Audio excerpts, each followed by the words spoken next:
नमस्कार मित्रांनो, मी उदय लाड पुन्हा एकदा स्वागत करतो आपल्या सर्वांचा आवडत्या यूट्यूब चॅनल शेती मित्र वर व्हिडिओ पाहणाऱ्या प्रत्येक शेतकरी मित्राचे आणि कास्तकार बांधवाचे आजच्या व्हिडिओमध्ये मनापासून खूप खूप स्वागत।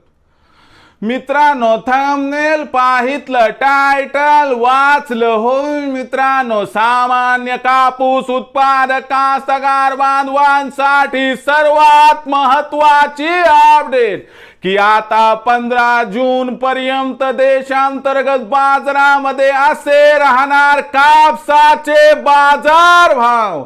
होय मित्रांनो, ही सध्याच्या कंडिशनची सर्वात महत्त्वाची अपडेट आहे की आता 15 जून पर्यंत देशांतर्गत बाजारामध्ये असे राहणार कापसाचे बाजार भाव।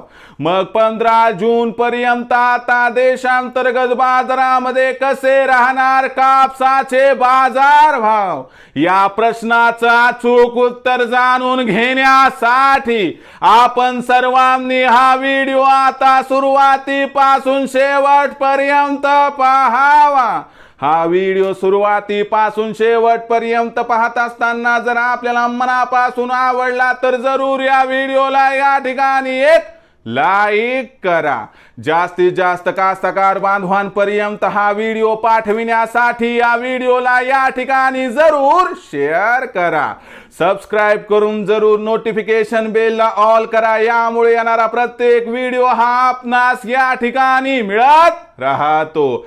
तर बघा मित्रांनो, सामान्य कापूस उत्पादक कास्तकार बांधवांसाठी सर्वात महत्त्वाची अपडेट की आता 15 जून पर्यंत देशांतर्गत बाजारामध्ये असे राहणार कापसाचे बाजार भाव।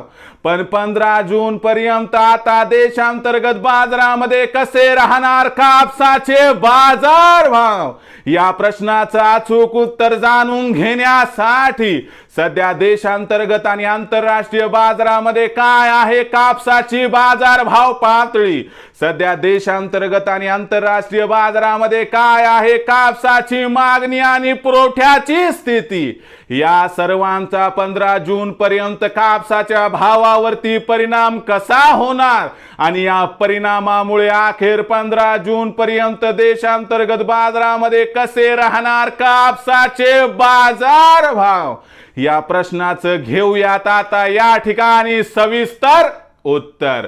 तर बघा मित्रांनो, सध्याच्या कंडिशनला बघितलं तर आंतरराष्ट्रीय बाजारामध्ये कापसाचा बाजार भाव हा मागच्या 2 ते 3 दिवसामध्ये वाढला आहे आणि आंतरराष्ट्रीय बाजारामध्ये कापसाची बाजार भाव पातळी जी 76 ते 77 सेंट्सच्या दरम्यान होती ती आता सुधारून 81 ते 82 सेंट्सच्या दरम्यान आली आहे।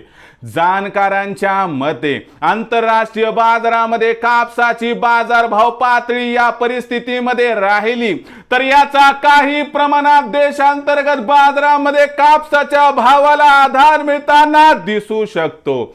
पण देशांतर्गत बाजारामध्ये फंडामेंटल्स वेगळे आहेत, कारण 1 जून नंतर आपल्याकडे पूर्व मोसमी पाऊस सुरू होतो आणि 1 जून पासून आपण खत बियाणं यांची खरेदी मोठ्या प्रमाणात करतो, यामुळे उरला सुरला कापूस बाजारात येण्याची दाट शक्यता असते।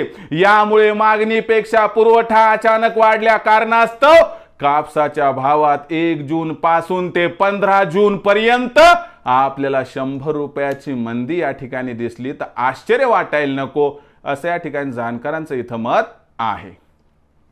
मग विक्रीचा विचार करत असाल तर लक्षात घ्या, 15 जून पर्यंत कापसाची भाव पातळी 7000 ते 7500च्या दरम्यान राहणार आहे।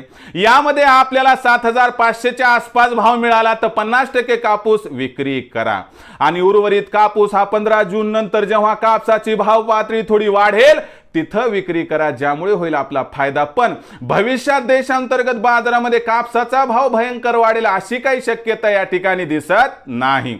मग देशांतर्गत बाजारामध्ये आता भविष्यात काय राहणार कापसाचा बाजार भाव, याबद्दल अधिक माहिती जाणून घेण्यासाठी पाहत रहा आवडतं YouTube चॅनल शेती मित्र। आवडला असणार हा व्हिडिओ तात्काळ लाईक करा, सामान्य कास्तकार बांधवापर्यंत पाठवण्यासाठी शेअर करा, सबस्क्राइब करून जरूर नोटिफिकेशन बेलला ऑल करा, यामुळे येणारा प्रत्येक व्हिडिओ हा आपणास या ठिकाणी मिळत राहतो। तर मित्रांनो, अशाच एका नवीन व्हिडिओसह मी आपला मित्र उदय लाड आपल्या सर्वांच्या आवडत्या YouTube चॅनल शेती मित्रवर मिळत राहील। तोपर्यंत माझ्या प्रत्येक शेतकरी मित्राचे आणि कास्तकार बांधवाचे आजच्या व्हिडिओमध्ये मनापासून खूप खूप आभार।